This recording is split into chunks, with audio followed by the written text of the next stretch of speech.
Hello दोस्तों, कैसे हो आप सब। आज की वीडियो में आपका बहुत बहुत ही ज़्यादा स्वागत है। तो इस वीडियो में हम क्या कवर करने वाले हैं, सबसे पहले वो देख लेते हैं। उससे पहले भी एक काम करना है, जो कि हमें एक फ़ाइल बनानी है tude7.py के नाम से। ठीक है, तो आज आज के दिन हम जो पाइथन लैंग्वेज में फॉर लूप्स हैं, ठीक है, यहाँ पर दो टाइप्स के लूप हैं, उनको हम आज कवर करने वाले हैं। सबसे पहले समझेंगे कि लूप होता क्या है। ठीक है, होता क्या है, फिर हम उसकी टाइप्स जानेंगे। ठीक है,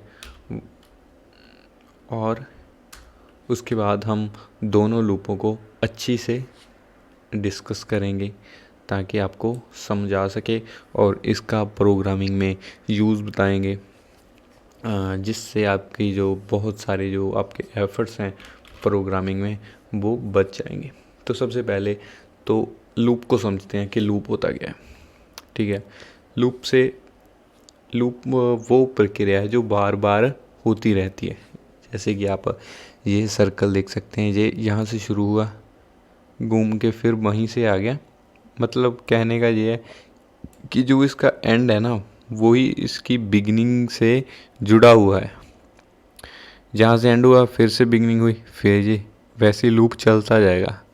ये तो यानी कि लूप का कोई एंड ही नहीं होगा।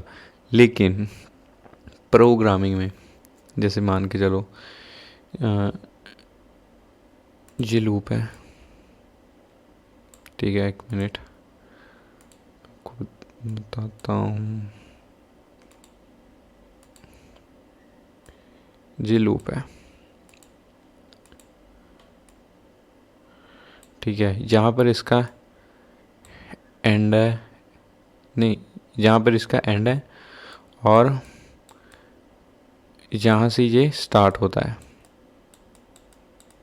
ये एक साइकिल की तरह चलता रहता है। ठीक है, इसको मैं हटा देता हूँ, आप समझ लीजिए। जहाँ ये साइकिल की तरह चलता रहता है। और लेकिन प्रोग्रामिंग में जैसे ही ये चलता जाएगा कुछ कंडीशंस होंगी। अगर ये उन कंडीशनों को अगर उन कंडीशनों को मीट करेगा, अगर वो कंडीशनें ट्रू हुई तो ये चलता जाएगा। ठीक है, वरना अगर कंडीशन कहीं पर भी फॉल्स हुई तो ये लूप को ब्रेक करेगा और एग्जिट कर लेगा।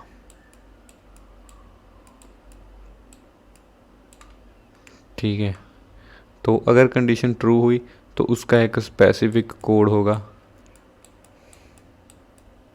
और वो चलता ही चलेगा। अब आते हैं इसका प्रोग्रामिंग में यूज़ क्या है।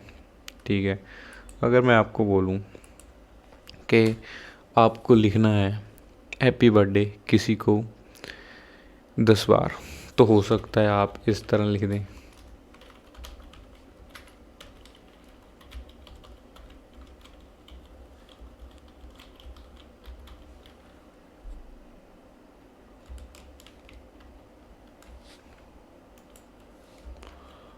हो सकता है आप इस लाइन को 10 बार ही लिख दें।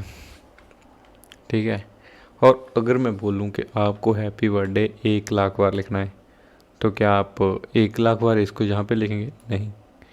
तो आप क्या करेंगे, उस समय लूप की मदद लेंगे।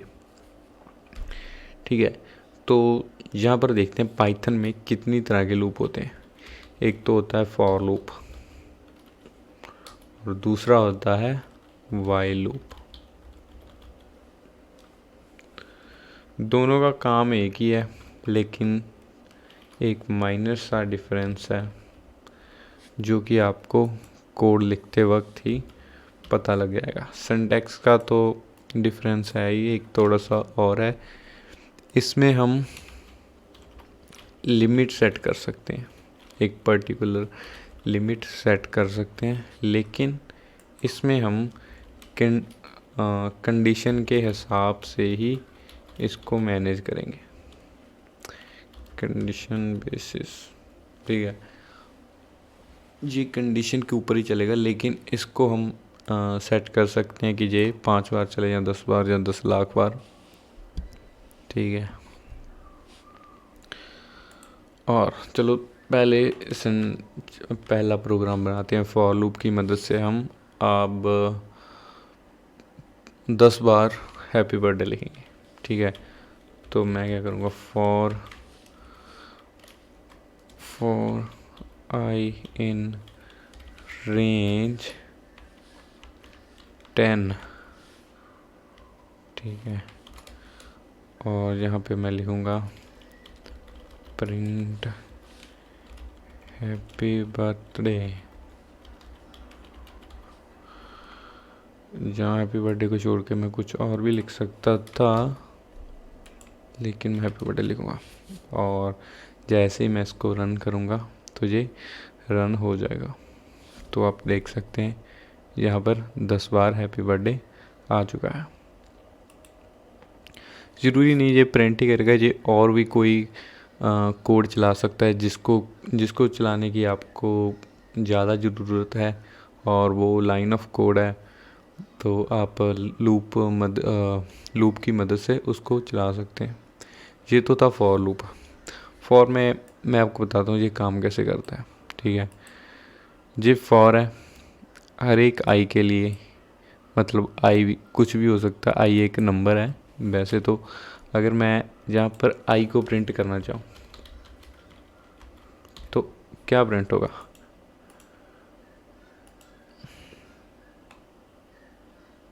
एक 2 3 4 5 6 7। ये बाय डिफ़ॉल्ट आई को 0 ले रहा है और 10 बार उसको जैसे ही लूप चलता है आई को ऑटोमेटिकली इंक्रीमेंट कर रहा है। ठीक है, आई में 1 हमेशा हमेशा प्लस हो रहा है, और यही काम हमें वाई लूप में खुद से करना पड़ेगा। वो देखते हैं कैसे। दोनों को पैरेलल रख के हम डिस्कस करेंगे। जैसे कि हमने आई की वैल्यू जहाँ पे 0 ले ली। ठीक है, और इसमें हम लिखेंगे while I is less than 10। जितना समय आई की वैल्यू 10 से कम है तब तक प्रिंट करो आई को। ठीक है, जहाँ कोई और message I is less than 10। ठीक है, और आई की वैल्यू हमेशा 1 से इंक्रीमेंट कर दो। ठीक है, अगर हम आई की वैल्यू इंक्रीमेंट नहीं करेंगे तो आई की वैल्यू हमेशा 0 रहेगी और ये लूप चलता ही जाएगा, और जो कि बहुत रैम कंज्यूम करेगा, तो इसका कोई एंड नहीं होगा। तो पहले हम फॉर लूप भी चल रहा है, अब वाइल लूप भी चल रहा है। पहले फॉर लूप चला, 10 बार हैप्पी बर्थडे लिखा, फिर वाइल लूप चला, 10 बार आई इज़ लेस देन 10 लिखा। जैसे ही वो 10 होने लगा तो लूप रुक गया। तो ये डिफरेंस है फॉर और वाइल लूप में। दूसरी प्रोग्रामिंग लैंग्वेज में डू वाइल लूप होता है, लेकिन इसमें नहीं है। ठीक है, तो इस तरह फॉर लूप में हमें एक खुद से ही लिमिट सेट कर दी कि 10 बार चले, और इसमें हमने कंडीशन दी और इंक्रीमेंट भी खुद से किया। इसमें खुद ब खुद इसके जो फॉर लूप में खुद ब खुद हो रहा है ऑटोमेटिकली, लेकिन बाय लूप में ऐसा नहीं होता। इसमें हमें खुद से इंक्रीमेंट करना पड़ता है।